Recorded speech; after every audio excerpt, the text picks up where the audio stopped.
Welcome back to the Cover 3 podcast here on CBS Sports. That's Tom Fornelli. That's Danny Cannell. That's Bud Elliott. I'm Chip Patterson coming to you live at youtube.com/Cover3 and everywhere you get your podcasts on demand. Thanks for hanging out. Smash that subscribe, smash that like, and come and join us in the Cover 3 tailgate where, look, I am thrilled that we are talking about a UNLV story that is not the conference realignment part. We make some allegations here on this podcast. I'm not throwing strays out here, but it's like, do you like college football or do you like the business of college football more? I feel like sometimes we get a little misguided there. This is a very, very college football story while also being a business of college football story, as Tuesday night, UNLV starting quarterback Matthew Sluka said on Twitter, I committed to UNLV based on certain representations that were made to me, which were not upheld after I enrolled. Despite discussions, it became clear that these commitments would not be fulfilled in the future. I wish my teammates the best of luck this season and hope for the continued success of this program. The Rebels are 3-0 for the first time since 1984. The Rebels are a true contender for the college football playoff, as they are a championship contender in the Mountain West. And now your starting quarterback, who just arrived from Holy Cross, is opting out. He is opting out, and he is preserving his eligibility. So we presume he can either take his talents elsewhere or, I guess, renegotiate with UNLV. Danny, this is modern college football for you, huh? Yeah, pretty much. Man, when you saw this report, I knew the takes would come flying in because there's a lot of people that get very emotional about this.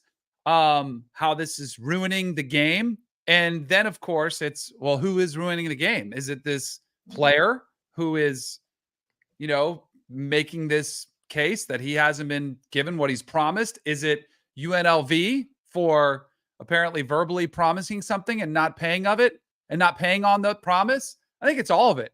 That's what I want to make clear, is that this is not one person's fault. This is a system which is severely broken and flawed and needs to be fixed, or else we are going to see this happen a lot more. And we already have seen this somewhat, but not in the middle of a season the way we are now, with a team that looks really good and looks potentially like they could claim a spot from the group of 5 for the college football playoff.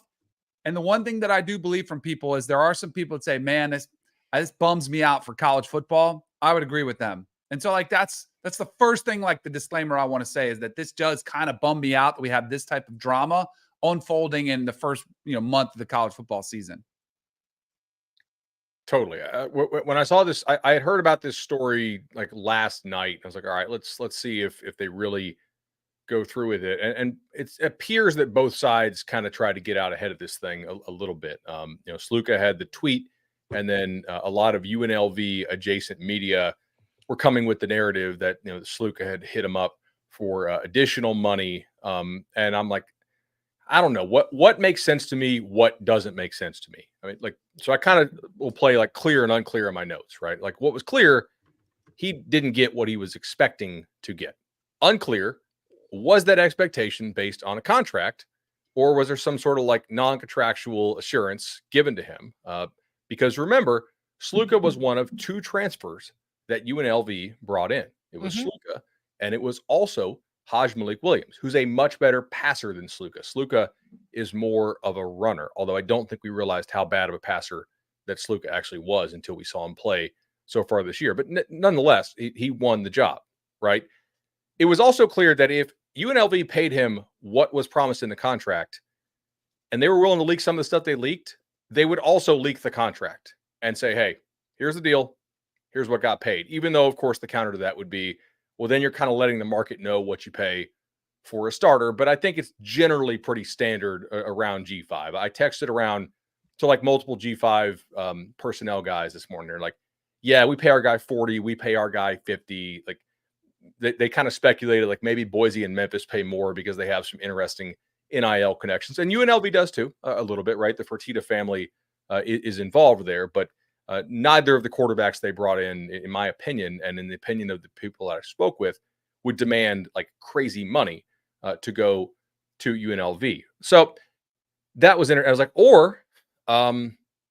what happened if Like, what if there is a contract? Then Sluka's side would leak that and say, hey, here's our deal. Here's what's been paid. So I saw Rob Sluka, Matt Sluka's brother, on Twitter, tweeting about it. I reached out. I was like, hey, man, we run the #1 college football podcast in the country. You want to come on and give your side?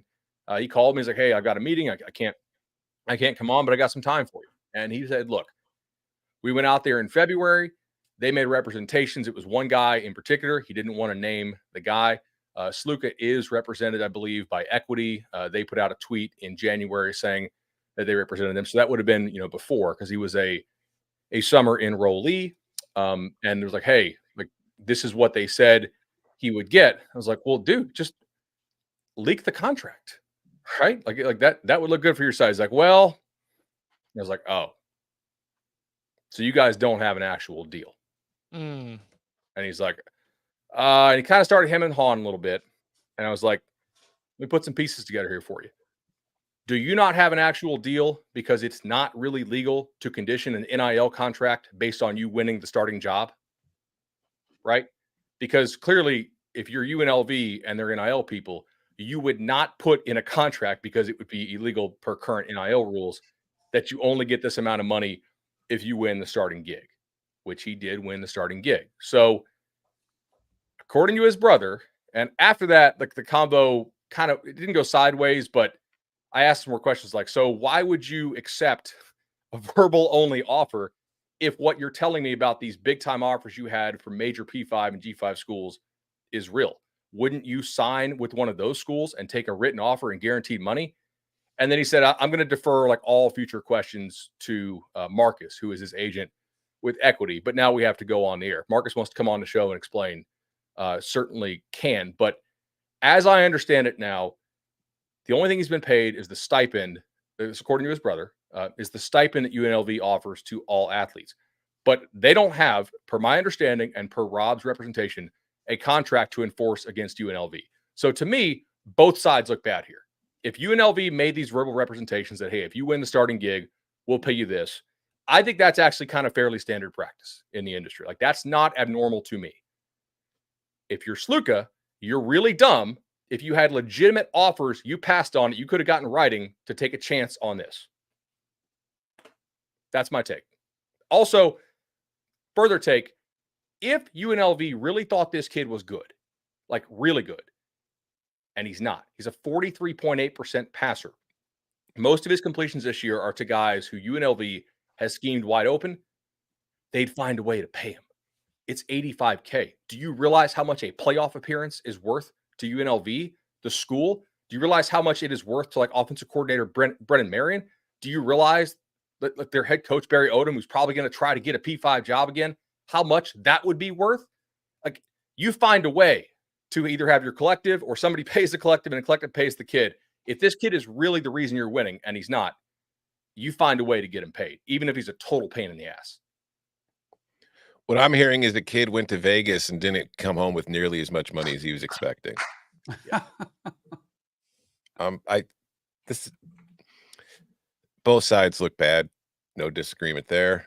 If UNLV made promises and didn't keep them because either A, they weren't actual promises, or B, they've just decided they don't want to keep them, or maybe, as we have sometimes seen, you make a promise for NIL money without the money on hand, and then you try to raise it and you don't have it when it comes time to pay the piper. Bad on them. If you agreed to do this, if you're the Sluka family and you don't have a deal in place, that's a mistake on your part, and it sucks, but you did make the mistake. But overall, that's just what this sport is right now, because there is absolutely no regulation on any of this. The NCAA only made these changes because they pretty much had a gun to their head, and they had to, but they did it without any kind of preparation. They have yet to do anything. They just sit there and they hope that Congress or somebody else will tell them how to do it for them. And what you end up is situations like this, where we're all arguing whether the school's an asshole or if the family's an asshole, which is a really stupid place to be, because UNLV is off to a good start.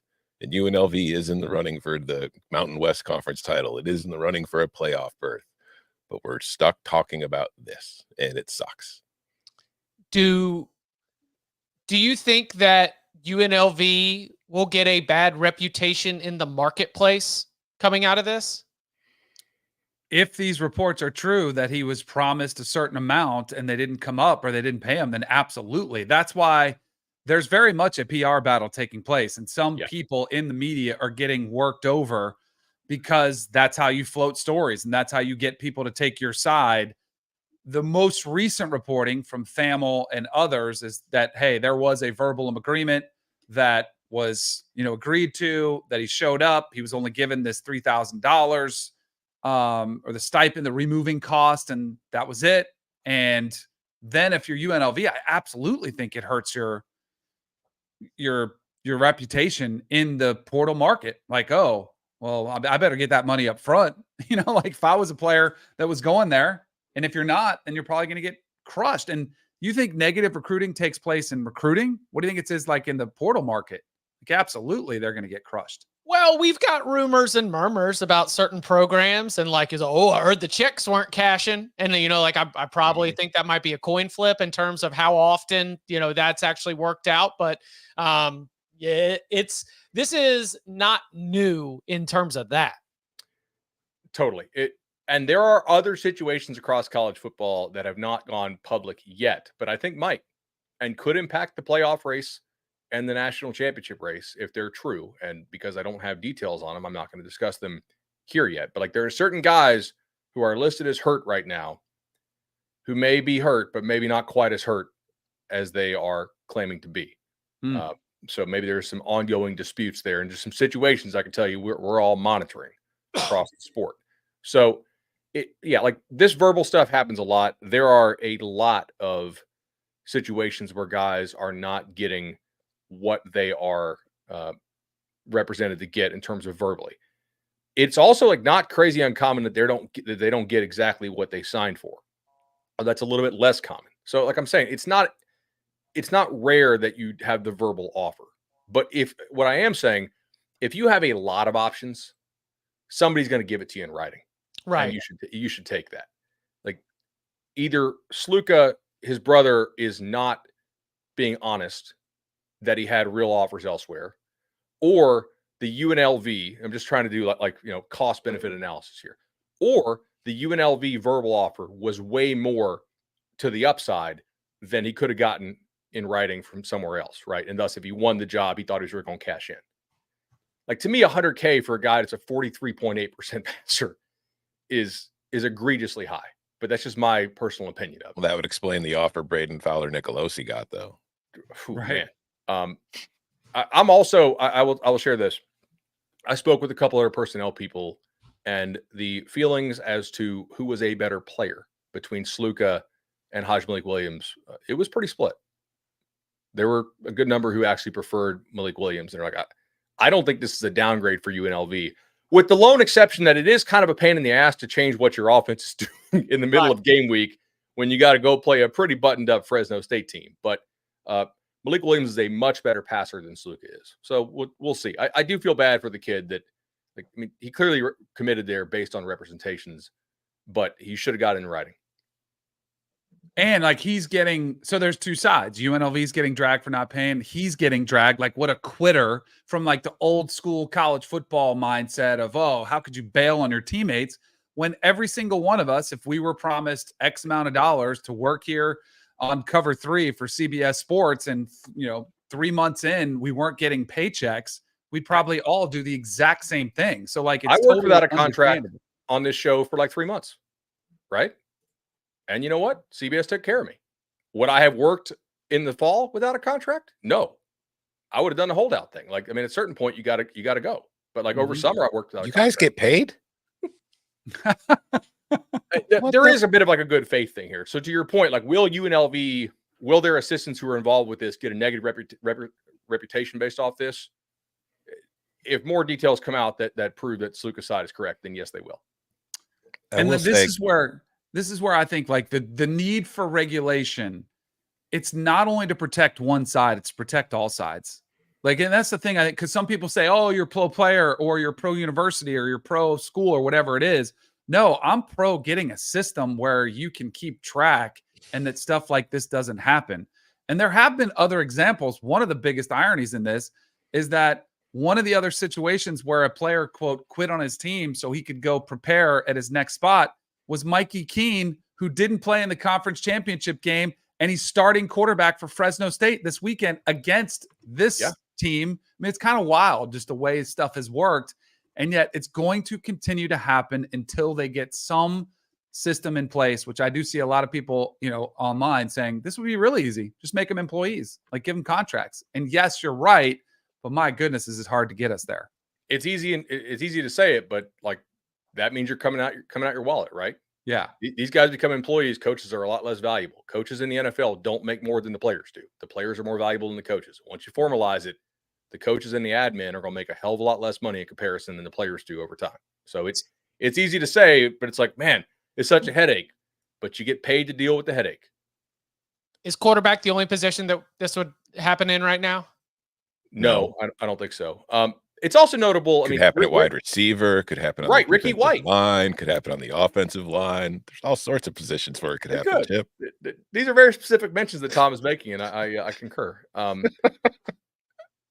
will note, like Ricky White at UNLV, I'm going to assume has like a high 5-figure or low 6-figure deal. I don't have any insider information on that. Just what I think he would get on the open market, and he's not holding out. So I don't think that this is a blanket thing where UNLV is not paying all of their players. I think this, based on what we've seen so far, is a specific case situation. So I want to point out too, like to the idea of like quitting on your team. There's a part of me that totally understands where that comes from, because I do think that sucks. But I would understand it more if Matthew Sluka had been on this team for 2 years. He's been on this team for like 3 months. Like, I mean, he showed up to get paid and play with these guys. And if he's not getting paid what he expected to be played, I don't really consider it quitting on your team as much as quitting on these dudes you've known for a couple months now. Totally. Also, like, let's be clear. It's not like 100,000 is make you rich for life money, but for many people that is life-changing money. Yes. Like the ability to have 100K, even after you pay your agent and taxes. I mean, let's say you come out with 65, like that could be a decent down payment for like a starter condo, and that could set you up financially to be able to like sock some money away and have some financial freedom. And given Sluka's passing ability, he will be going pro in something other than sports to steal the NCAA line. So he really only has 1 season left of eligibility to make any kind of NIL money. So if he's only making $3,000 a month, I mean, I don't really blame him for doing this if he believed that UNLV was going to pay him 100 if he won the starting job, which he did.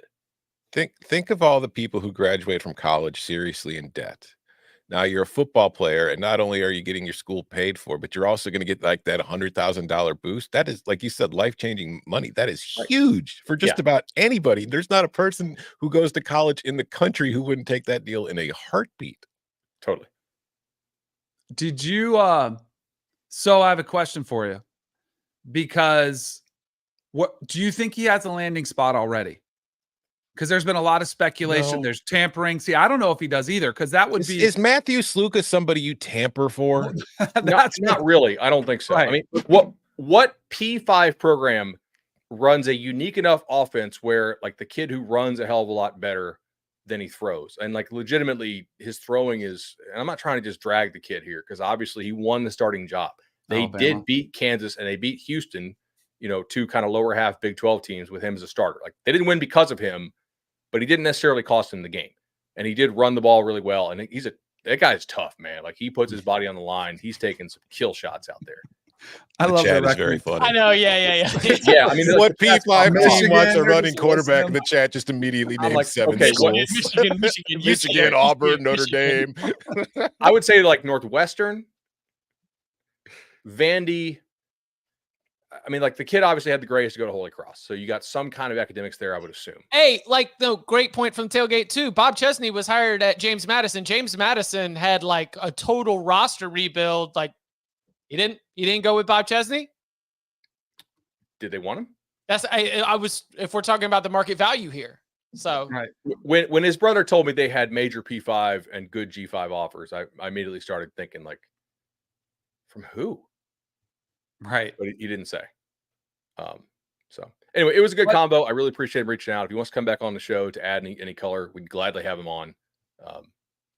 And also if we're only dealing with verbal offers, are we also starting to venture into the same world with the Colorado staffer who tried to hit up the Sovereign Wealth Fund? Like, does that count as like a, like, I mean, do you have staffers that are reaching out to agents and be like, hey, I've got a pitch deck. Let me show it to you. I made it on PowerPoint 3 hours ago, and I think that you'll like what you see. I'm going to put something in a private chat that I cannot say on the show yet about that specific thing, but there's more to come on that, and I cannot report it. Oh God. Okay. Coming up on the other side, I'm going to read what Bud puts in the private chat.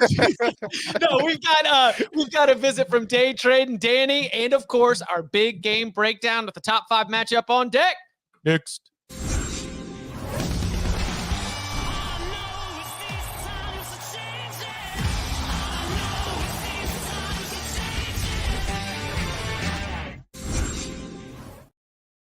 All right, so for our market analysis, we're going to move this to Wednesdays, get you set for the weekend. Check in with Day Trade and Danny.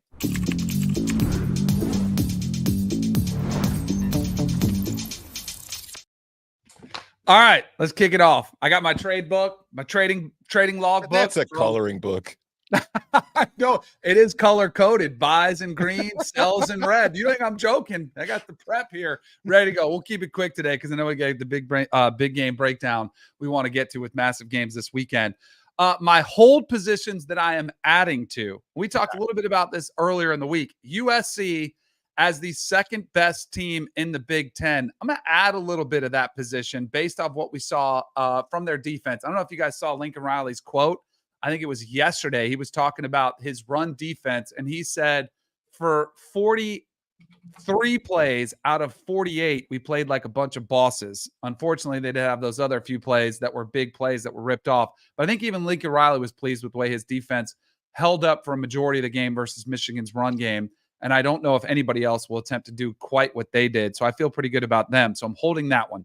Go ahead. Well, so did you see Lincoln Riley talking about the Bear Alexander? Like a bunch of the reporters were trying to be like, hey, so like, what's the deal with Bear? This, that, or the other. And he said, and I loved this. This is where I'm following you down this. I'm doubling down on sort of like the USC. He said, it should be hard to play defensive line at USC. All right. He played a lot more last year, and we weren't very good last year. And he's getting a little bit better every day, but everyone is out there, and the competition along that defensive line is a lot tougher this year. Paraphrasing a little bit, but like hearing Lincoln talk with that sort of mindset in terms of taking real pride in the defensive improvement, it like Bud said, Lincoln Riley might have figured out defense before Brent Venables figured out offense. Yeah, I think so. All right. The other position that I have had since the beginning of the season, might have sold. I'm going to buy it back. Cade Klubnik, Clemson, and Dabo Sweeney maybe getting the last laugh on everybody who wanted to shove it in his face about how he was inaccurate on the portal, his antiquated approach. Everybody was dunking on him in the second half of that Georgia game. You know what's helped his team a lot? Not playing against Georgia. And we'll see if it continues. And he does have Florida State coming up. But my goodness, I didn't hate, and this might have been a position that I actually did take, literally. Clemson 40-1 to win the Natty. It's probably a little bit wild. It's definitely a long shot for a reason.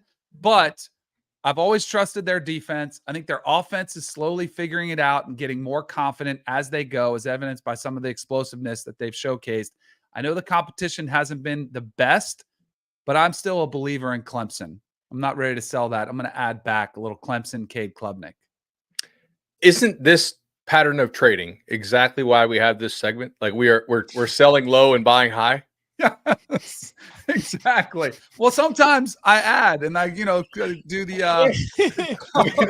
It's a portfolio, bud. Yes, exactly. Yeah, Exactly. All right. Here's a new IPO. This is why Danny's wife can't sleep at night thinking he's getting back into it. Exactly. That's why when she saw this notebook, she almost threw it out. And I was like, wait a second. Don't throw that out yet. There is an IPO that's about to hit the market, and I actually am taking this company public. Its ticker symbol is QBCC. And I really want to make hats that say it like Caitlin Clark? No. QBCC. It is the Quarterback Conundrum Club, which I am buying because this thing is exploding rapidly. It's the fastest growing company on the market. And we just added UNLV to this one because they're in the Quarterback Conundrum Club as well. All of these programs, when you look at Florida State, what they've had to deal with, when you look across the Auburn, what they're going through now with playing multiple quarterbacks, when you've seen what Michigan has had to deal with, all across the board, there are programs everywhere that are struggling to find quarterbacks. They are in the quarterback conundrum. So this is a fast-growing startup company that we don't really want to see it growth, but I'm buying in the Quarterback Conundrum Club. Some of these problems, I don't see them stopping anytime soon. I mean, I feel like one of those schools can end their conundrum really quickly, and I don't understand why they haven't to this point, but I won't belabor it. They did finally win a game, so maybe they'll stick with it. Maybe they're figuring things out. But oh, he's calling out DJ. I like it. Oklahoma, go ahead. They made the switch. I don't know if that conundrum's fixed. Chris Kleiman at Kansas State, Avery Johnson, 2 picks. Are they in the Quarterback Conundrum Club yet? Maybe they will be. No. So just something to keep an eye on, the QBCC. See who ends up there. Yeah, go ahead. Anything else? No, yeah, I like this. All right. A couple more buys here. We talked a little bit about this yesterday. I'm buying. This is definitely. So there's something called a breakout stock, bud, that you buy high and it goes higher. Like NVIDIA. Yes, I'm buying the breakout on Indiana. It might have already broken up, but I am buying that they could be 9-0, which is absolute insanity when you think about Kirk Cinetti and the job that he's done at Indiana. But you start going through, it's becoming more of a reality than I think any of us would have thought before they get to Michigan on that 10th game of their schedule. They could be 9-0. That's why I sold my Nebraska's going to be 7-0. That position's already dead and buried. We'll see where they go. So I had to replace that position with another one. So I'm buying Indiana 9-0. I mean, yeah, I cashed out. I mean, I hit up the taking money out of your mortgage by my mortgage being my reputation on CBS Sports Network when I said that Michigan was going to be Indiana's first loss. That has the Hoosiers 9-0. So yep. I'm in on it. I love that. Max in the chat put in Nvidiana. That's a great one. NVIDIA has been on fire. We'll see if they can take that track as well. Couple sells in here. I had to sell Nebraska. Had to sell Dylan Raiola as baby Patrick Mahomes. It's almost like, and I know he tried to deny it. I know we've talked about it. Did you see they got Jackson too? Yes. Yeah. That's so pretty good. amazing that he does look. I mean, how does this happen? How does this happen that his little baby brother, who is baby Jackson, is coming along as well? Here's the take on why I'm selling it. It's a little bit. So here's where I think it's too much. Patrick Mahomes has some bad habits that only Patrick Mahomes can get away with because of where he's been and what he's done in his career. Footwork isn't great. He's very casual with the ball. So is Dylan Raiola, which I would like to see him clean up a little bit. Just playing with the structure of the pockets, playing with more urgency. Like there was just a little bit too much of the cool factor of I'm Patrick Mahomes. I'm going to be like him, cool in the pocket, slow with my feet. Got to speed things up, as he learned the hard way in overtime. Last sell for me. I am selling any injury news, injury rumors, player quotes, anything coming out of Utah and surrounding any player on their roster, specifically Cam Rising, because my goodness, how many times have we heard different stories about who's playing quarterback for the Utes, and they've been different almost every time, and almost every time I thought one was going to happen, and it went the exact opposite way. So I am selling any Utah news or rumors out of Salt Lake City. I'll buy your Raiola stock from you. Yeah, no doubt. I think he's good. I'm selling him as baby Patrick Mahomes. That's what I'm selling as. He needs to clean it up.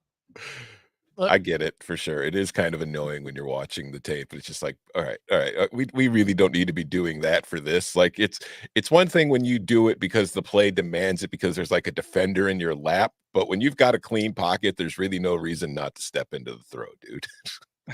Yes, exactly. You guys see what I mean now with like when we were at Elite 11, it's like, God, this guy's talented, but it's also like there's like very casual. Mm-hmm. It's like, damn, like it just like the stroke is easy. Just like I think we talked about this. Go back to the Elite 11 show from 18 months ago now. Yeah. Like just like easy velo out the hand. He can do it. I don't know if it's a great habit to get. Like, I mean, Danny, like it's right. not. It's Yeah. very much a trend too. Watching young quarterbacks, I get sent a lot of tape to like, hey, check out my kid throw. And even watching Elite 11 I remember watching Quinn Ewers before he had enrolled in college and he was out throwing some passes. And the footwork is lazy, but it's kind of like cool. Like it's like you look cool because you just look like you don't even care. And then you can clearly see the guys with the arm talent, the ball just jumps off, but it is not good. Like I would have been graded Fs with my footwork if I was as lazy as these kids. And I'm sure they probably get some, coaching in college where they're getting graded poorly on their footwork, but they are habits that are ingrained that they've learned from a young age. They need to clean it up. It's like, you ever had a coach say like, great play, don't ever do it again? Mm-hmm. Yeah. Yep. But yeah, it's like you mentioned, he reminds me of like freshman year Quinn Ewers. But Ewers has changed it up. He's been working with Sark for a few years now, and miraculously, Quinn Ewers is starting to look a little bit better footwork, better everything. So hopefully Raiola takes that same kind of, development path that Ewers has been on. Great. We've mentioned the Adam Driver theory here, right? Or is that just something we? Yeah, that was me. That's not a theory, Chip. I read it on the internet. It is clear that is Adam Driver. It is acting as Cam Rising. Cam Rising is dead and has been for months. It is not Cam Rising. No, it is definitely not Cam Rising. They are not playing Cam Rising because if they put that actor dressed up as Cam Rising out there, he won't be able to throw, and everyone's going to understand that this is up. Mm-hmm. Yeah. All right. Anything else from the book, from the trading floor? I had one more buy, but we can save it because I know we want to get to the big game breakdowns. I'll save it till next week. I don't think it's going anywhere. It'll just be more expensive. Oh, come on. Let's hear it. I'm buying Travis Hunter as a Heisman candidate. Okay. Like I think, and some of this has to do with conversation, like buzz. You're seeing a lot more national writers, analysts. Joel Klatt was one of them, saying like, man, if he's not the best player in the country, well, what are we doing? And like I had said that after week 0, like he's the best football player in the country. People are like, we need to see more. Well, we're seeing more. But I actually think there could be a chance that he could. I think he can get to New York. I don't think he could actually win it. I probably wouldn't invest in it at plus 1,700. 17-1 odds isn't great for somebody who's probably going to be 6-6 or 7-5. But I do think this is where the prime effect actually helps him because I don't know if he's at Fresno State or UNLV and he's doing that we're talking about him quite as much and he's getting quite as much push. But I think it actually helps him in getting to New York. And I think people are starting to actually consider him as a Heisman candidate. Yeah, if somebody wanted to offer, maybe our partners at FanDuel, if they wanted to offer to make New York odds, yeah, that'd be huge. I would be interested to see the price, and there may be some value in that. To me, the likelihood that somebody emerges, like this weekend's game that we're about to preview, is a bit of a Heisman. I don't know if it's a Heisman elimination game, but it is a Heisman vault game. Mm-hmm. Like if Milroe or Beck goes off, they will jump above Ewers and Cam Ward for the Heisman favorite. Was it Money in the Bank where it was like hanging from the ceiling? Right? Like in the old like wrestling briefcase match with the ladder you had to climb. Yeah, you had to like climb to the top and be able to go grab it. Like there is a Heisman front runner suitcase that is hanging from the ceiling at Bryant-Denny Stadium for both of those quarterbacks. Totally. Chip, are you watching Monday Night Raw, buddy? I'm not. I told you, man. Monday nights are chip nights. Okay, we got to take care of ourselves. I don't even really get much Monday night football. You gotta pack it in. Sleepy time tea. Go to bed early. Self care. Let's go. Self care Mondays. Self care Monday. DVR exists. Yeah, it does. Danny, if without revealing state secrets, I think this is probably the same at a lot of different outfits. There's some chicken in the egg when it comes to the buzz because there is a lot of actual, facts and information that suggests that we are seeing something that is unprecedented, especially with the snap count, the ways that he is, 100-yard receiving games with pass breakups, forced fumbles, interceptions. Like the combination is 100% unprecedented. And then when you talk about it, it receives attention. When you write about it, it gets a lot of page views. And that those things are sort of cycling. And so the chances, if he's able to continue at this pace, and because last year we didn't get to see it, he got hurt and it sort of like stifled all the buzz.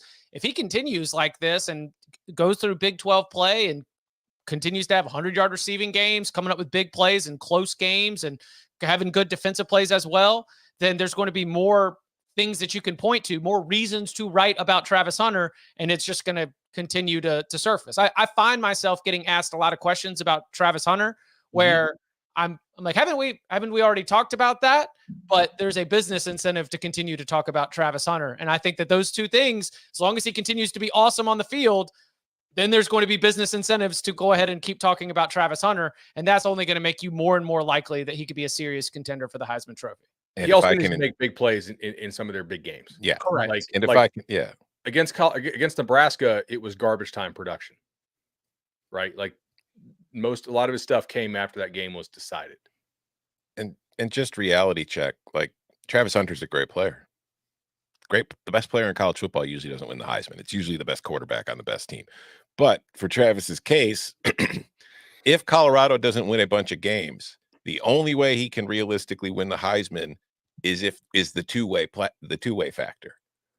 But it's going to be hard for him to put up stats on defense other than snaps played, because if you're going up against Colorado, there is absolutely no reason on the planet to throw the ball to the guy that Travis Hunter is covering. You're just going to attack everybody else. So he's not going to have the defensive stats that catch anybody's eye. I will say this, Devontae Smith, when he won it, it was almost like a narrative that started for about a month out from the Heisman. It's like, are we sure this is Mac Jones or is this Devontae Smith? Like there has to be some sort of narrative what's that? The Barton Simmons effect. Yeah. Yes. Yeah. Right. And then like people start talking about it and they start noticing. People have noticed Travis Hunter. I think that's important. And a lot of it's like Chip was saying too. Also, Barton also tabbed Joe Burrow after the Texas win in week 2. Mm-hmm. We're really missing him. Yeah, we're really missing him being the Heisman whisperer. And that's why I've got a future on Diego Pavia winning the Heisman. Do we think a player who is not in the playoff race can win the Heisman? Like legitimately, I do not. I mean, Even though LSU he's wasn't really really in the playoff race last year. Who was? They won. LSU would have been in the 12-team playoff race. Yeah, that's the thing. In the 12-team era, I doubt it. That's my thought too. Yeah. I put a reel at that over summer on our CBS Sports Instagram account. Like, if you go back and track, we did the research on this over the summer. Pretty much every single person who has won the Heisman in the last quarter century would have been in a theoretical 12-team playoff race with like deep into November, with the exception of Robert Griffin, and then he beat 3 consecutive serious playoff contenders. Like he was like the spoiler guy, but almost everybody else would have been within 1 win of making a 12-team field. So, and that would be like GT. We would say Boise State has to be contending for the Mountain West title, and therefore in that conversation, we would consider Boise State a playoff contender, and he would be the closest thing to that cut line, I think. Right. Outside of if he goes for like 2,000 yards and 25 touchdowns or something insane, then yeah. Until he gets bottled up by Washington State this weekend. Let's go, Cougs. The other thing is like almost all of these quarterbacks are teams that are seriously contending for the playoffs. So like the top playoff contenders, who has a Heisman candidate at quarterback?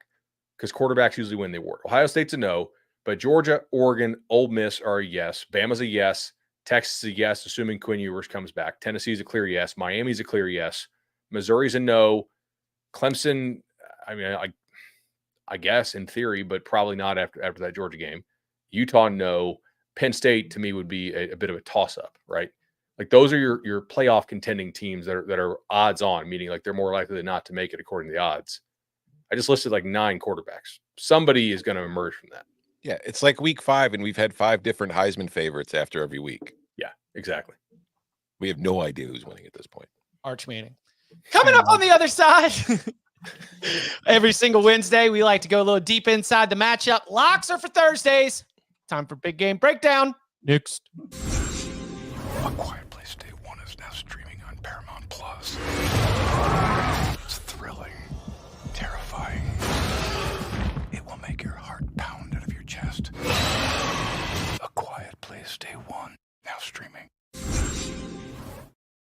Back here on the Cover 3 podcast. It's Wednesday. We got to run through that brick wall. Big Game Breakdown.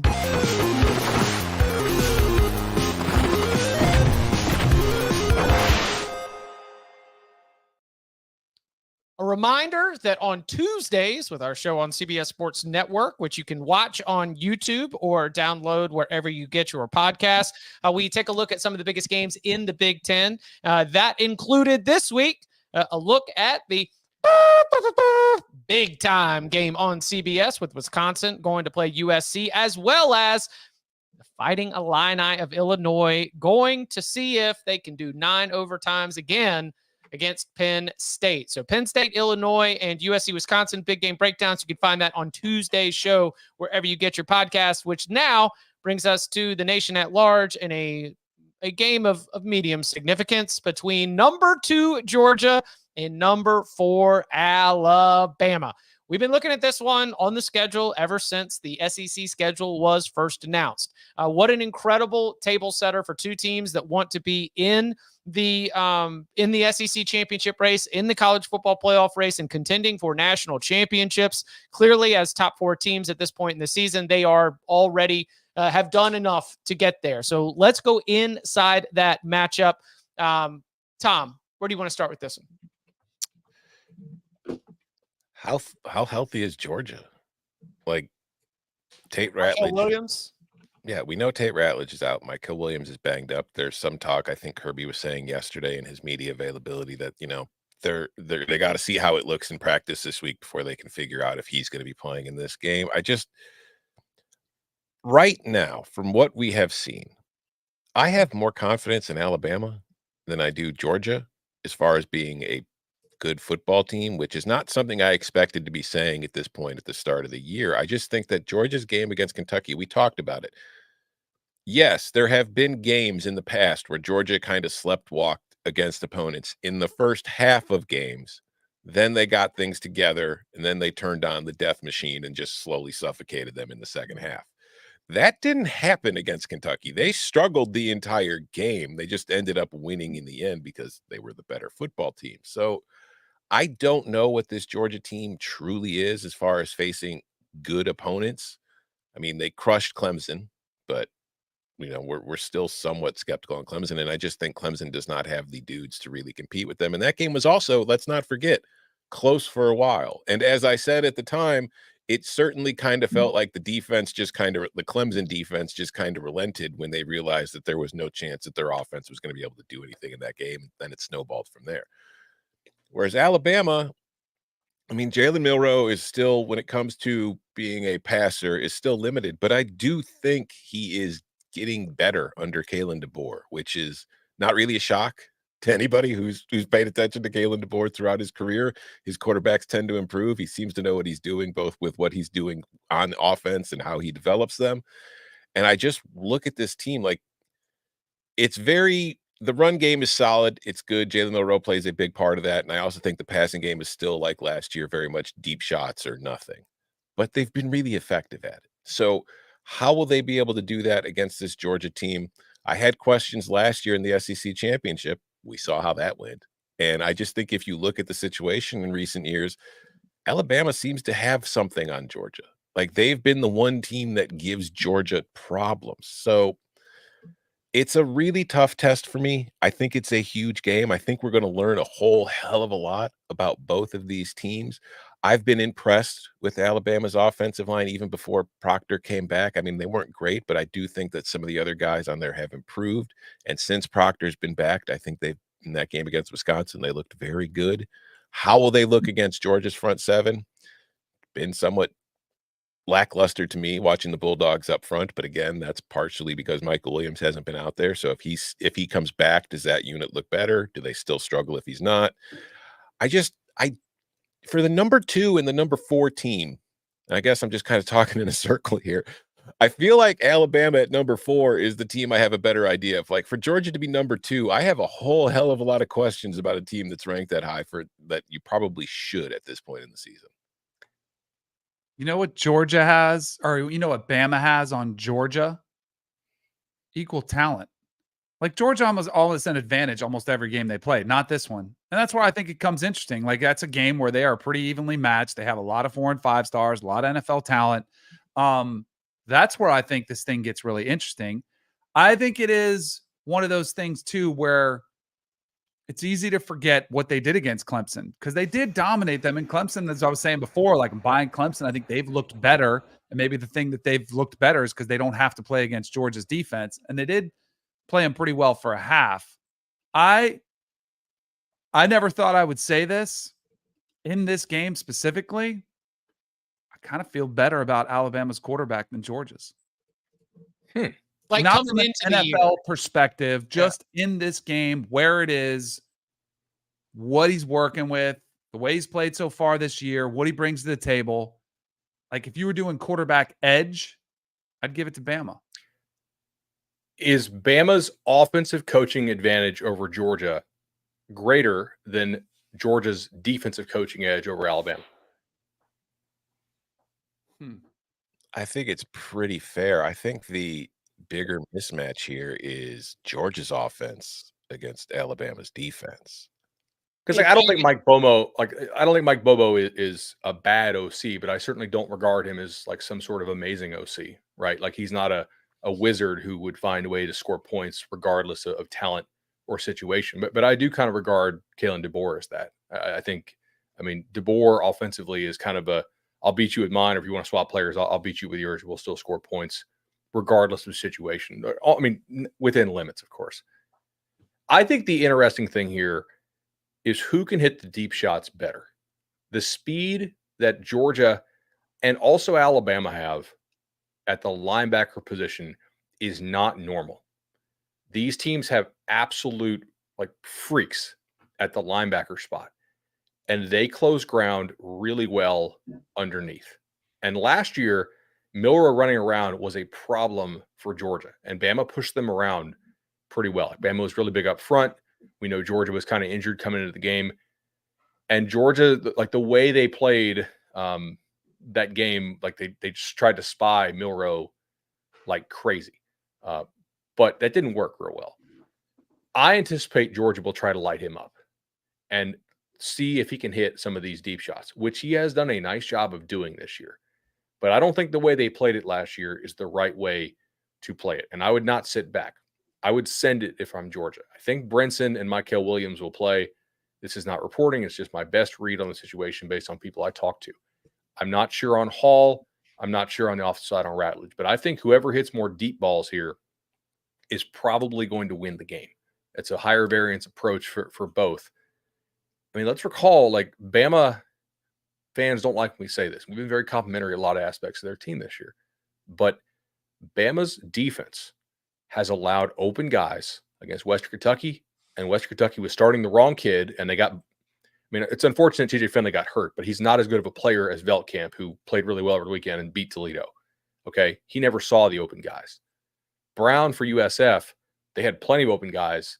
He saw him. He just whiffed on the throws. Like, he just had trouble hitting deep shots this year. He missed him against Miami. He also missed him against Southern Miss, the USF kid. Wisconsin had their quarterback knocked out of the game in the first quarter. Alabama has not faced anyone remotely competent at throwing the deep ball at all this year, but they have had guys loose running through that secondary a good bit. If that trend continues, Carson Beck will hit them. Who's he hitting? Even though I don't think Georgia's receivers are awesome. Like, they're Well, still better than Bama's DB, I think. Because that is one of the things to me, like Tate Ratledge, the injury sucks because he's really good. But I do feel like as a whole, Georgia's offensive line has been far better on the interior. I don't think their tackles have played well at all. I think they're very much missing Amarius Mims. I don't think in pass pro, the tackles have done a good job. I don't think receiver-wise that there's anybody on this team that truly scares me. Like Dominic Lovett's been good, but at the receiver position, Dylan Bell to me has, he was banged up in that Clemson game. He's been somewhat disappointing. Oscar Delphus really let me down overall. But I mean, like Colby Young comes in from Miami. Is he even been a factor for this for the offense so far this year? So I look at that matchup of Alabama's pass rush against those tackles, and it's like I feel like Carson Beck is going to have to be incredible in this game for Georgia to win. Like, I don't think that either one of these teams is capable of blowing the other out. But to your point, like if it's going to be like a deep ball battle right now, even though I think Carson Beck is the better passer of the football, I think Jalen Milroe is in the better situation to hit those deep balls than Carson Beck is. I think if they're we're going to run the hell out of Jalen Milroe. Like we said this on the show all offseason. Kalen DeBoer is not this, hey, I have to develop you in an NFL style coach. He's just trying to win ball games and score points. And if that means you have Michael Penix, who's got 2 bad knees and you drop back all the time, cool. But you know what? 3 times in the last decade, a Kalen DeBoer quarterback has either rushed for 1,000 yards or has been the leading rusher on his team. If he needs to run Jalen Milroe into the ground this game, guess what? They got ice baths. They got cryo chambers. They're fine. I think you run the hell out of Jalen Milroe if you're Alabama and you take your deep shots. But I do think a blowout is possible on both sides due to the potential high variance nature of the approach that I think needs to be employed by both teams. I think Ryan Williams is the best wide receiver in this game. I think there's an argument for it. Like, yeah, because you were talking, you list through, because look, we've dealt with Georgia. We put them under a microscope every single season. That's just where Georgia is in modern college football. You can imagine Arian Smith having that big game, right? Or even if that big game is only 3 catches, but it's like a couple of them are huge long balls, or Dylan Bell, the Swiss Army knife, comes up with some big plays in a big moment. You mentioned Colby Young's been a little bit banged up. I mean, it is disappointing for Georgia that reportedly London Humphrey's got the kissing disease. Uh-oh. Mono. It comes back to bite you. Athens is fun. Reportedly dealing with some mono, not going to play in the game. That's not good, because we know that he can be that other nice, other piece of the passing attack that they've got right there. But, roll through all those Georgia wide receivers. You could see any one of them, being a superstar. Go through Alabama's wide receiver room. You could see Jeremy Bernard having a good game. You could see Kendrick Law having a good game. But the one that scares me out of both of these wide receiver rooms is Ryan Williams, just so special. And you talk about a deep ball. They get the one look that they want, and Williams just burns the guy off the line, and you let Milroe do what Milroe does best in the passing game and just chuck it. Just chuck it up there, dog. Like, that's there. That's going to be there for Alabama. I kind of think there's going to be a lot of points in this game. Depending on the weather, obviously. Like, there's been a lot of games this week that groups have bet under early in the week, just due to the anticipated effects of the storm as it makes its way up the Southeast and into the Midwest. I am curious. We think Alabama's offensive line is good, and they have played pretty well. But let's also remember what we thought about Wisconsin's defensive line over the summer. I mean, both publicly and privately, we're like, man, these guys might really suck. And so far, they've played like it. Like, Western Michigan moved the ball. Alabama moved it easily. USF blitzes like crazy, so it's not like they've faced a whole lot of 4-man pressure. We don't really know how this Alabama offense will operate if Georgia's able to get home with 4. Meanwhile, Georgia has faced like 2 very legitimate pass rushes. Kentucky has multiple NFL defensive linemen, and Clemson does as well. So, yes, I don't feel as good about Georgia's offensive line now as they did in the preseason. But to me, Alabama's offensive line this season is very untested. They have not seen any comparable bodies, whereas I have a decent sample set that Georgia has. Just the results have been rather mixed. You know what Alabama does have? And I've called plenty of these guys out when they're not good at it, so I have to call them out when they are very good at it. They have Justice Haynes, who, when it comes to picking up a blitz, I mean, the kid's a good running back, but when it comes to picking up blitzes, he's very, very, very good, and he's very eager. And I just want him to know I see that when I watch the tape, and I appreciate it. No, I totally agree. I still think Georgia misses Bowers and McConkey, and specifically Carson Beck. Like, he really hasn't found that go-to guy yet. And that's something maybe it emerges in this game or he finds it, but they just still feels like they're lacking a little bit of an identity of the go-to guy in the critical situation. They're going to need somebody to emerge in this game. All right, vibes. This game's going to be like too much to handle, right? I mean, this is one of those games where it is a huge fork in the road between, like, would you want to be there or would you absolutely not want to be there? Like, there's too much emotion. There's just like way too much going on with Kirby coming to Tuscaloosa in the first season of no Nick Saban. Like, all of our haven't been underdogs since then, haven't done this, like, all of it traces back to like 2007. And this Kalen DeBoer has, to your point, man, like, he does have that NAIA approach. Get whatever. All right, who's playing? All right, let's pick teams. Like, let's just go out there and play football. I'm a good coach. We can go coach ball. But like, he is a human as well. And the pressure right now is, it seems immense. So I'm interested. If Alabama comes out and can play loose, then I think that's a great thing. If Alabama gets off to a slow start or plays tight, I might be looking at a little home field disadvantage type situation right there, where being the one who's coming in. I mean, how many times, Danny, how many times the players told us, oh, we've got Danny right here. When like you thrive off shutting them up, right? Oh, like the huge stadiums when you're coming in and you're like, man, that now I'm like more pumped up. Best feeling in the world. Yeah. That's the coolest thing. I mean, I love playing at home, but I love playing on the road too because of that challenge and that type of electricity and being able to silence it. Speaking of messes, some people pointed out in the chat as well. There could be a former president there as well, which will just add a little bit more, you know. Oh, I thought we've got like more dignitary. We like, oh, really? Yeah. Oh, wow. I mean, Tommy Tuberville reportedly might be there too. Tommy Tuberville going to an Alabama-Georgia game. Is he going to stay the whole time, or is he going to dip out like he did at dinner? Oh, he's going to leave notes in the locker room. Yeah, there's a lot going on, you know? I mean, have y'all ever been to a football game where a president or former president is making an appearance? Yeah. No. Security is bananas. Yeah, right. It takes forever to clear the media security. Yeah.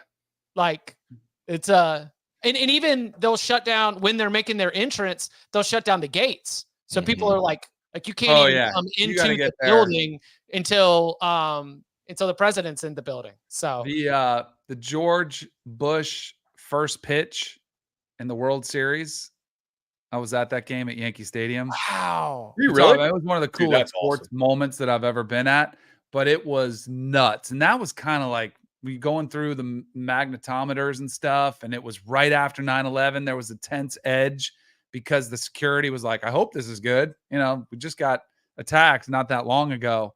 And it was, you talk about goosebumps, chills. I mean, it was absolutely bonkers. It was insane. We will be obviously discussing this game on the Locks pod. I mean, I know we don't do props on the Locks, so let me just go ahead and say Jalen Milroe rushing yards over if it's available in your state. They did hold them to 29 rush yards last year in the SEC championship game. Yeah, different head coach. I'll share some prop stuff later in the week. I've not got down on it yet, so I'm not going to have it move before I bet it. I mean, the tailgate's moving line, so like I'm not going to cost myself money, you know. Eating the dogs.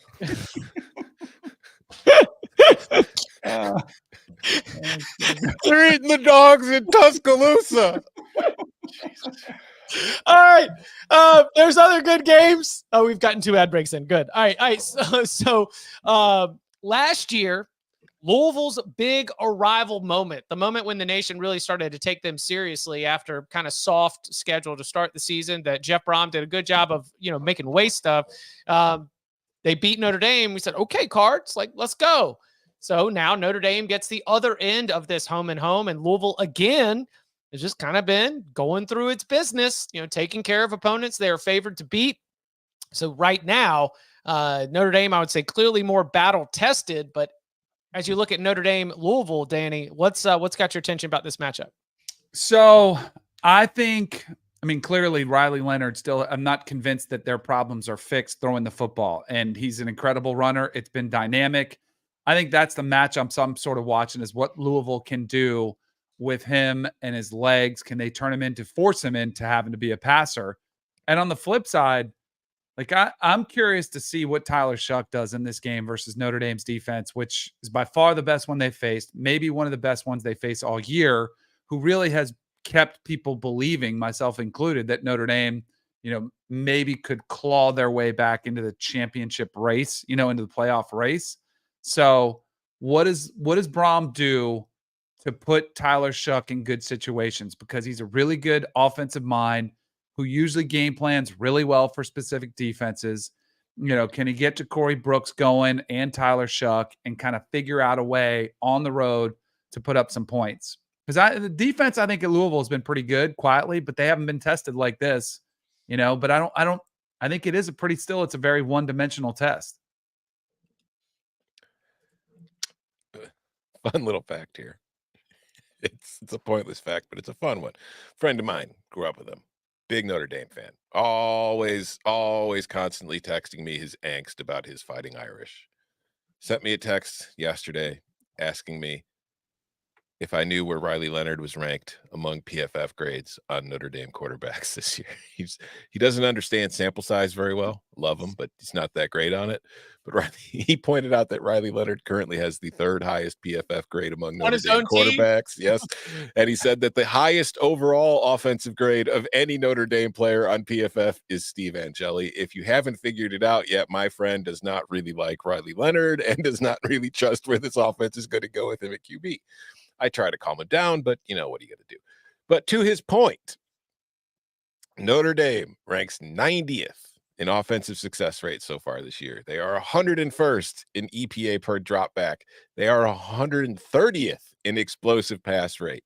They are a one-dimensional offense. And going into this game, like that one dimension was great against Purdue. It worked well enough for them against Texas A&M, and it worked well enough for them against Miami, but we saw the limitations against Northern Illinois. How good is this Louisville defense in reality? Because we've only seen them play one actual game, but the one game that they did play was against a Georgia Tech team that runs the ball pretty well.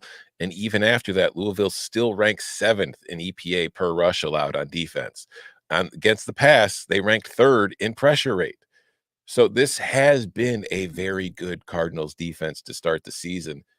If they are able to take away the only dimension that Notre Dame's offense has shown, do the Irish have a counterpunch? That is going to be the interesting angle to me here, because we know Notre Dame's defense is good, but Notre Dame's defense was good last year, and Louisville was still able to put a hurting on them, as far as offense. So it's going to be – it's an interesting game because, honestly, I think Louisville's better. I just can't say it for sure because of the competition they faced, but I just like them better than I like this Notre Dame team. Yeah, some of their performance against Georgia Tech was concerning, and some of that was like, okay, like fluky, and some looked pretty good, right? So, like the pass that Georgia Tech hit before halftime was ridiculous. I'm like, all right, it happens, sure. But they also had a lot of penalties that had big gains called back. They could have scored 50. Not 50. They could have scored low 40s to mid 40s against Georgia Tech had they not had, some big gains called back for some holding penalties and whatnot. But like they didn't look super buttoned up against Tech, and as Tom mentioned, that was their first real competition they faced. And like Tech's passing defense is pretty atrocious. I mean, like the best game they have is against the Noles, and the Noles have one of the worst passing games not only in the Power 5 but in the entire country. Right? Like really pretty bad stuff. So Syracuse lit them up, and Syracuse Syracuse has 2 good passing games. Ohio was missing 3 starting defensive backs, and Georgia Tech. And Syracuse passing game looked like it looked poor against Stanford on Friday night. So Stanford's passing game may not be any good at all. They might have just played 2 pretty bad passing defenses, right? So we don't really know exactly how good this Louisville passing game is. I think it's probably pretty good. I personally think that if for some reason Cam Ward doesn't finish as the best quarterback in the ACC, for me, it's easy. It's Shuck. Like I think Cam Ward's the best, but to me, Shuck's the second best quarterback in the league. And I would take him over a lot of quarterbacks in the SEC. And I would take him, I think, over all of the quarterbacks in the Big Ten. So I like Tyler Shuck. I mean, I'm probably too high on him, but he needs to play really well because Louisville's run game has not been very good this year. And Notre Dame's defense is like orders of magnitude better than anything Louisville has faced so far. So we don't really know like how well do these receivers get open. Like I like Ja'Cory Brooks, but we also have a pretty good sample set that Ja'Cory Brooks wasn't that great at Alabama, right? Chris Bell is a nice player, but like, is he special? I don't know. But to me, it's quarterback edge, and I think a pretty huge head coaching edge. I mean, Braum is one of the best head coaches in the sport for my money. Marcus Freeman on game day is not. So I do like Louisville. Yeah, that you mentioned it. That the matchup between Brooks and Bell, and then against Benjamin Morrison and Jordan Clark, is going to be pretty interesting to watch. Yeah. Is Christian Gray going to play? I don't know. Yeah. Notre Dame fans in the chat, is Christian Gray going to play? I do. Michael. But to Tom's buddy's point, and I think a lot of Notre Dame fans, they have turned on Riley Leonard in a hurry.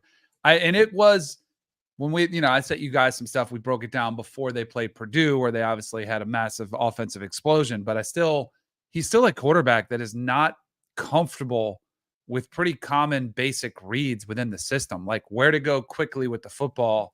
And it's hard to watch, honestly, sometimes watching the passing concepts that he's trying to. And I don't know if it's just something that he's maybe a slow processor, or it generally is because he's first year in the system and he's still learning it and they're kind of figuring things out. But it's definitely like, I get the frustration, but he's still an incredibly dynamic runner. I mean, it's kind of like Michigan's offensive attack, but a little bit better, right? I mean, they're just going to run the football and they have a little bit better passer. I love when I really feel like we're trendsetters sometimes out here. You just right out of Bud. This is like right out of the old school SEO book. I did a quick Google search while we're sitting here looking for Colin Lacey. Colin Lacey, very talented wide receiver who's been dealing with injury issues. And sure enough, man, there's a lot of will Colin Lacey play against Notre Dame headlines. Do we think it matters that much? He hasn't, because I can't say. He is a talented body. If he's available, it's better than if he's not available. I cannot say, because it's not as though we've got this huge sample set to say like, oh my gosh, well, we're expecting this, but then it's only going to be this. So it doesn't change my handicap one way or the other. If I'm a Louisville fan, I undoubtedly want as many talented pass catchers available if he plays. Well, especially if Notre Dame is thin in the secondary, then perhaps spreading them out makes some sense. I don't think this Louisville offensive line is improved from last year. No. I know that was sort of the narrative coming out of a lot of the preseason coverage in magazines, and it's hard to know, right? Like nobody bats 1,000 in the preseason, but from what I've seen, I don't think they're particularly awesome. But I think Shuck and Brom is a nice combo. And if you're Notre Dame, you are scared that those guys are going to scheme up like 14, and they're going to probably like score another 10 to 14 on I don't say earned stuff, but just stuff that's not wide open. They opened this total 48.5. It took like a second of over money, and then it's just been nothing but under since. And I think that's the right direction.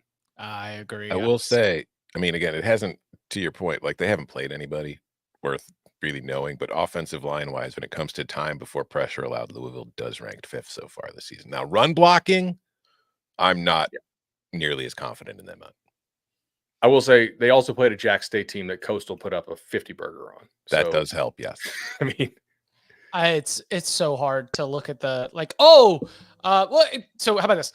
Louisville's defense is, to the underpoint, Louisville's defense is legit. Yeah. Should be. Also, they knocked out the quarterback from Austin P. But so many of the pieces on that defense, like it was a big portal class, but so many pieces on that defense are still back from last year. Mm-hmm. They have had to reload and reset at a lot of places with this team, but returning production on the defensive side of the ball is pretty solid, where I think you can still expect that group to be salty. So any other, I know we ran a little bit long, any other matchups that got your attention that you want to throw a matchup point down before we get into locks on Thursday? As far as for this game, or like for mid-game breakdown? If you've got something else for this game, sure. But I was going to take us to mid-game. Let's go. How does Avery Johnson bounce back after a horrible performance? How does Alan Bowman bounce back? So this Oklahoma State offense is, I mean, we've got a lot of situations across the country of head coaches clearly not on the same page as their offensive staff. Mm-hmm. At Oklahoma State, it's just surprising because it's Mike Gundy, and Dunn's been there for what, a dozen years, right? Yeah. I mean, isn't it like basically the same offensive staff?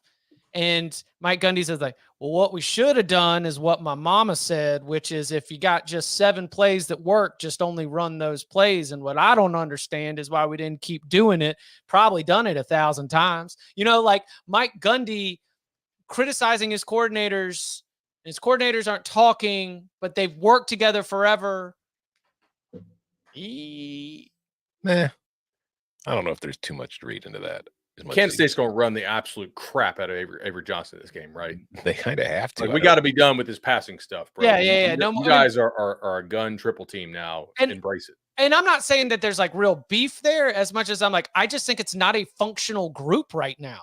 Yeah. Performance, game planning, play calling, like Oklahoma State's offense, across the board has not had any kind of consistency or effectiveness like what was expected, considering all of the pieces they brought back from a group that made the Big 12 title game a year ago. The way this offense is built, they cannot be effective if they can't run the ball. Why they can't haven't been able to run the ball? I don't know. I don't know if it's the offensive line. There's really nothing that I watch that stands out as the primary reason for me. So everybody's making mistakes. It's not just one guy screwing up, but it is not working. BYU defense is pretty good. Like this, I've never heard of this guy before. It's like Jay Hill, their DC. He was at Weber State. This guy can coach, man. I don't know. I'm not like an expert on coaching, but there's certain coaches out there who I just think like at the G5 level or at like the low P5 level, if you're like a major head coach, you need to be looking at if you need to upgrade. I think this guy can really coach. He can scheme it up. But looking at Kansas State, they have run the ball pretty successfully on Arizona, right? And they did not seem to want to press the easy button that is Avery Johnson's legs against Tulane. And they definitely didn't want to do it in their FCS game. So we're sort of like 1 for 2 on them deciding to run Avery like crazy. BYU's defense is definitely better than Oklahoma State's for my money. But like, I don't know. I think they need to just embrace it and just run the crap out of him. If he doesn't stay healthy, he doesn't stay healthy. Like that's, you know what? You're not going to win ball games if you don't run them. So might as well try. Anything else? Oklahoma, Auburn. Yeah. Let's see. The QB change. Does it work? How many Who the QBs heck playing is this game? playing Over under quarterback 2.5. for Auburn? That'll be another game with like logos that I just have zero interest in watching. Like, yeah, but the drama effect. I mean, there's a lot of drama around this game.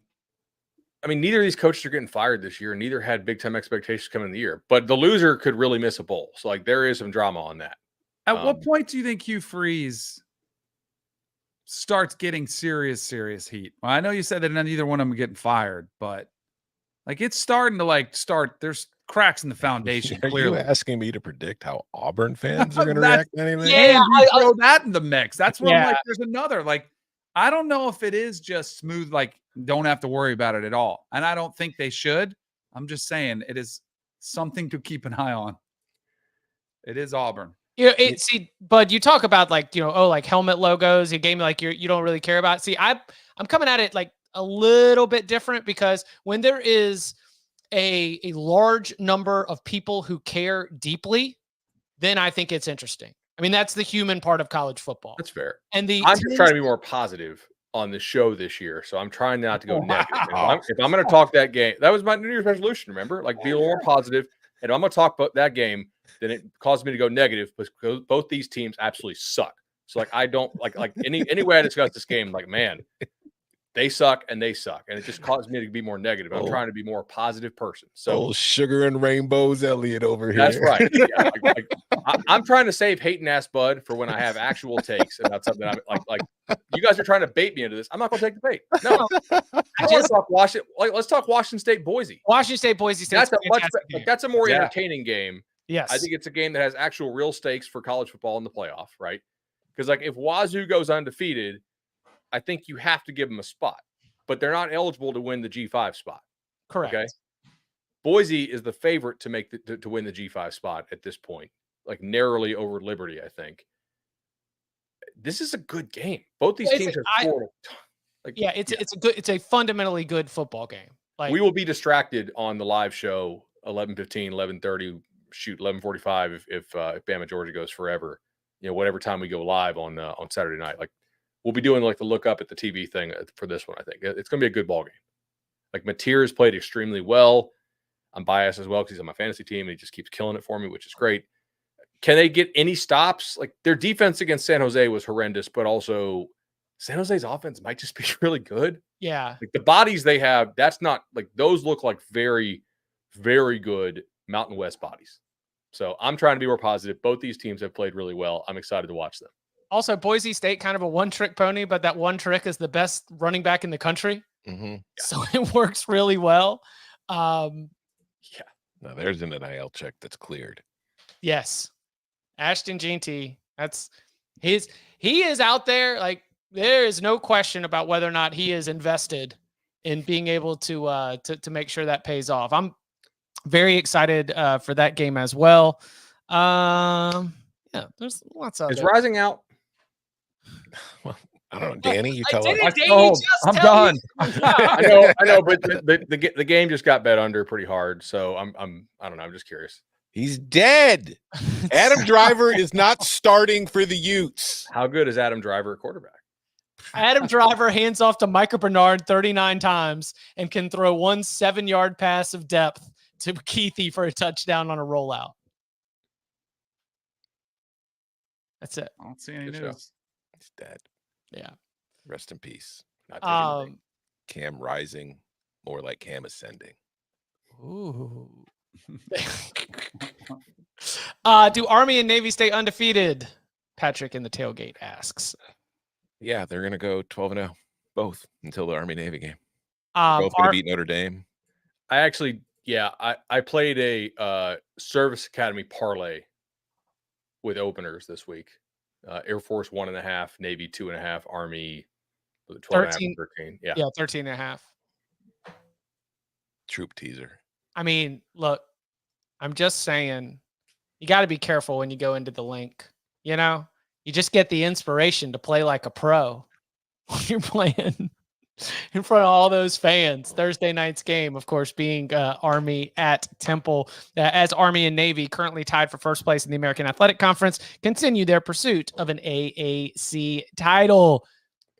And that Thursday game will be one of the first ones that we ask for locks when we are back at 11 a.m. Eastern time on Thursday to give you our full locks card for week 5. So come in, join us, because the tailgate moves these lines. And you can follow him on Twitter at Tom Fernell. You can follow him at Danny Cannell. You can follow him at Bud Elliott 3. You can follow me at Chip_Patterson. Gentlemen, thank you very much. Last thought. Yes. Notre Dame needs A&M to beat Arkansas for its playoff hopes. If they lose to Arkansas, pretty good chance they finish season unranked. And then your win in College Station looks a lot worse. Good point.